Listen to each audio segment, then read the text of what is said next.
Hello everyone, welcome back to Glop. I'm your host Eric. Well, I've been saying that President Obama said that he wanted his presidency to mirror Abraham Lincoln.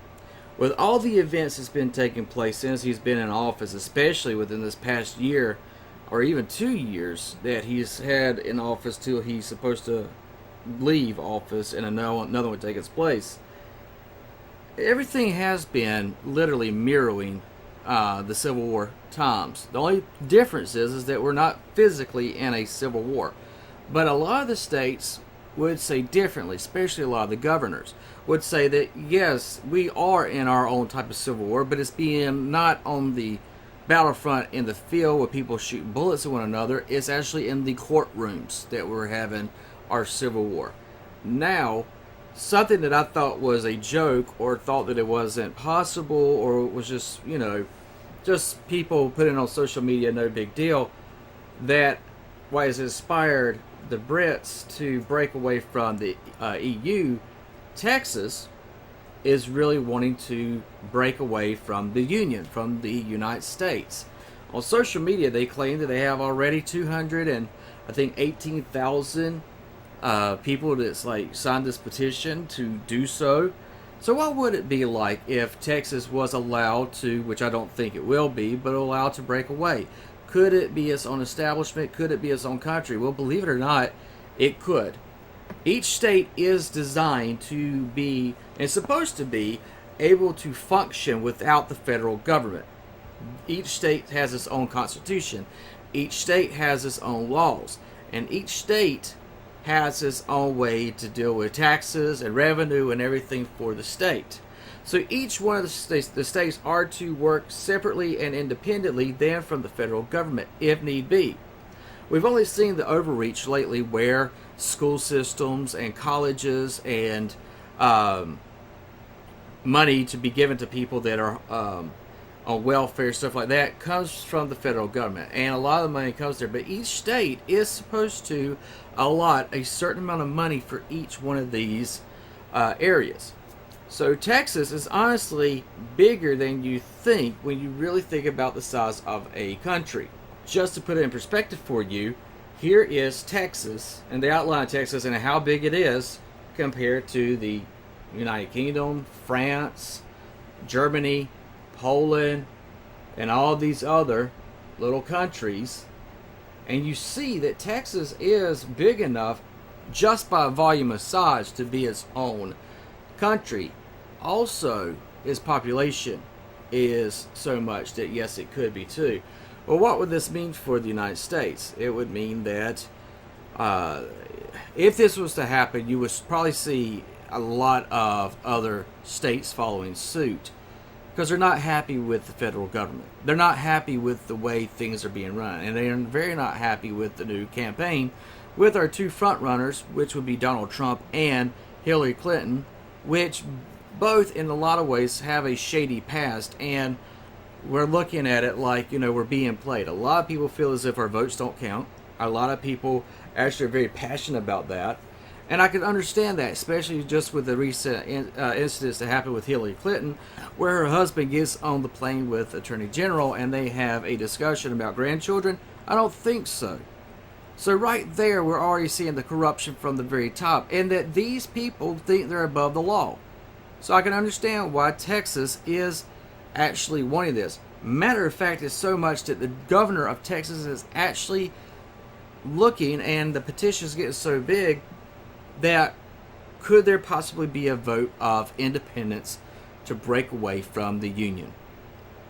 Well, this happened back in the Civil War. That's why I said that these events took place almost mirroring Clinton's time in the office. Not Clinton, sorry. Abraham Lincoln in the office, and he was a Republican. The other thing too is when you see this take place, it's the same thing that happened in South Carolina. South Carolina had its fort. They were setting up. They were saying, no, we're not going to agree to the terms that the Union has set for us. And those were really where some of the first shots of the battle rung out that caused the Great Civil War. So, could we be seeing a mirror? I don't know, but I'm going to let you see this clip And if it doesn't work, I'll have a link down below for you. I hope it will. If not, I have a link down below for you so you can see this clip yourself. Let's go to it now. Again, welcome back. Now, today America celebrates its 240th year of independence from Great Britain. But it seems that the recent referendum in the UK has fired up some states to revive their own bids to break away from Washington. The Texas nationalist movement, which says it has about 250,000 supporters, has already called on the state's governor to support a referendum for Texans. The hashtag Texit also trended on Twitter.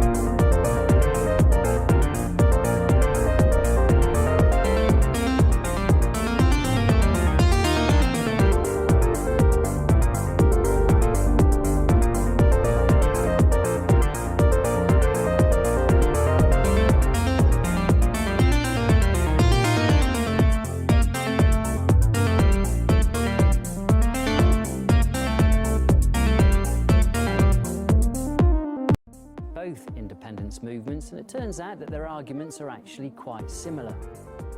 In the Brexit vote, the people of the UK felt like they were paying more into the EU than they were getting out of it. And that's exactly as it is here in Texas. You know, Texas sends about $400 billion a year into the federal coffers. We get back only a fraction of that, and what we do get back is not spent to address the problems and challenges that we're facing right here. But there is this sense in Texas that the best people to govern Texas are Texans. We are here in California subsidizing the other states of this union.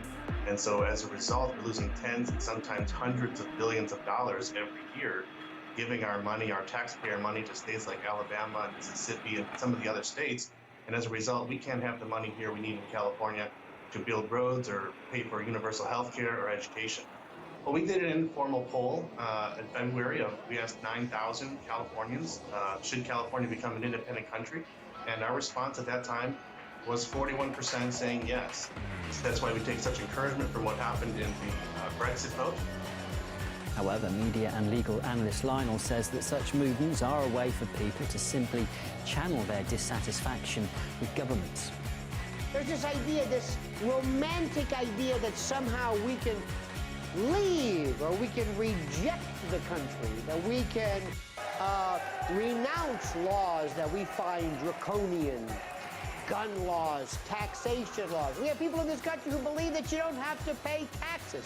We have separatists, we have Tea Party folks. We have a conglomeration of all types of folks who I think are channeling their dislike with the progress of the country or with this administration or laws, and they express it in terms of this nonsensical idea of secession. So, it's a trend, it's meaningless, never gonna happen, and it's cute. So he says it's cute. The thing is, guys, is that this is more of a reality than it's fiction. This is exactly what happened during the Civil War. There were certain states that want to succeed to go away from the Union because they didn't believe in what they were pushing. Now, I'm not for slavery, so I don't want anyone to sit here and go, oh my gosh, you're for slavery. No, I'm not. I'm actually dead against it. I think it's diabolical. I think it's evil. I think it's barbaric.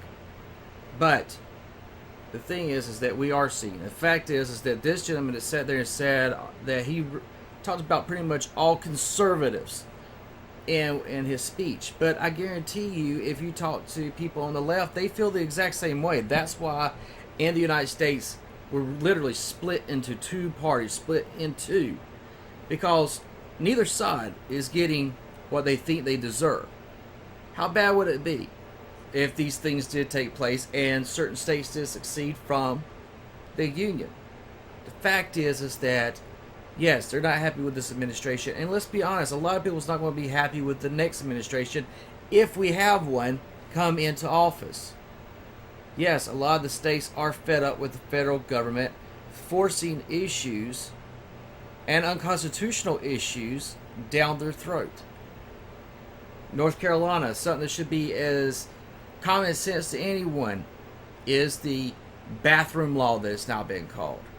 Then the other thing that we're now seeing is that the government is saying, hey, you know, if you're transgender, we're not going to say that you can't serve wherever you think your sex is, and that's going to be the one that you go to. If you feel like you're a female, you could be a female working with females in the military, vice versa. Guys, it's getting so out of hand, so sick. Yes, this nation, this country, yes, it has fallen to the cesspools of throw up, or even a dog that returns to his own vomit and eats it. I can understand the frustration. I have frustrations with the direction this country's going. Do I want to see there be states to leave the union? No, I wouldn't want that. But their argument is valid. Their argument has a very solid platform. They're seeing their money being spent on and subsidized on things that they don't believe in. And that's not what America was supposed to be. It's supposed to be for everyone. And we're not seeing it for everyone. We're seeing it for a select group that's getting all things that's just pouring out for them, while other groups are being pushed over in the corner and told to be shut up, don't say anything. If you do, then it's going to be considered terrorism or hate speech or some other jargon, even though we're supposed to be protected under the amendments. They were allowed to have free speech, but we're seeing us being stifled. Today is the 240th birthday of America. It is the 4th of July.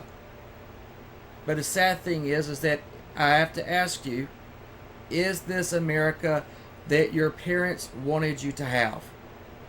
Is this America that your grandparents wanted you to have? Is this America that the soldiers who fight for our freedoms, is this what they wanted us to have? The soldiers who's overseas, when they come back home, will they recognize America that they left? Or will they not recognize it and be hurt in their heart and their spirit that they fought for something that they don't believe in now? Yes, it's good to be in America. Yes, it's good to be in America. And yes, we need to stay together. But the sad thing is that as touching and heartfelt it is to be on the 4th of July today, the foundations that our nation was founded on, would our forefathers that wrote the Constitution recognize America today? Or would they sit there and say, these other states have the right idea, you need to pull away, you need to break away, because this is not America. This is socialism. This is pointing out one group's freedoms over another, and that's not what America was for. We all have the right to our speech. We have the right to our beliefs, and those things have been taken from us piece by piece. Freedom has been stripped from us piece by piece. So please, still tell your veterans that you love them and thank them for their service. Pray for this nation. Matter of fact, we will pray now. Yoy Elohim. In the name of your Son, Jesus Christ, today is the 240th birthday of America. This nation was founded on the principles of you, the Creator. But yet we have denied you and only focused on the creation. We have walked away and have been unrighteous in your eyes. We have called things that are bad, we call them good. And things that are good, we've said those are bad. Marriage has been said that it needs to be this way, but you told us to have it another way.